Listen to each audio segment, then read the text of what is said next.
really gratified to see in Kate's evaluation the 5 themes that were identified from your feedback in relation to what you saw as strengths of digital in relation to storytelling, because I felt like they expressed connections to the 3 commonalities that I had seen, but actually started to identify what narrativity, kind of the strengths of narrativity with digital media, so more specific expressions of what digital media does well in relation to storytelling. The first was the sense of presence or immersion. This is really about the capacity of digital media to layer multiple pieces of media to help immerse the audience in a story world and give them a rich and visceral experience.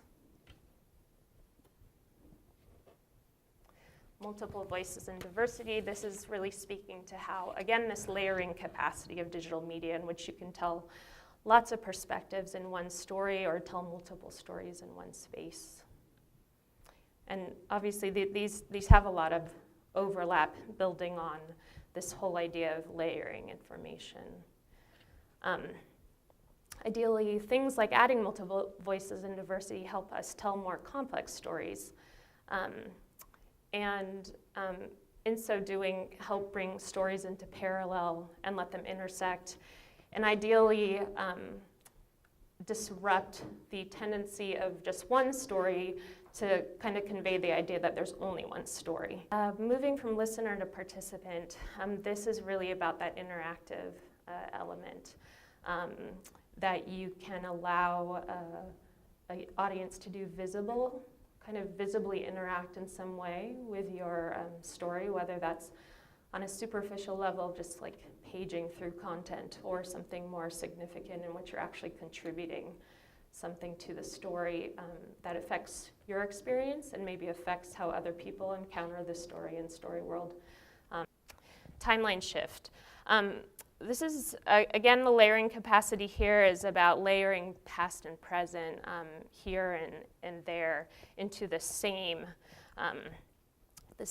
moment, and to layer those things to have a really narrative effect that relates to immersion, but also reminding you that it's different. It's like a compare and contrast sort of moment, which ideally is going to provoke questions about, well, what's different and why?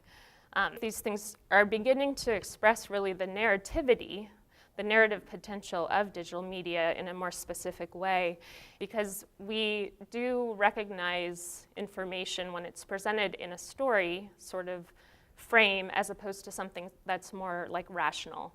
You know, if you read an encyclopedia entry about the Trail of Tears, you're going to know it's kind of like a rational argument as opposed to hearing a story about that. And certain things clue you in to how you experience those, but also how you evaluate them as useful or not, or as true or false.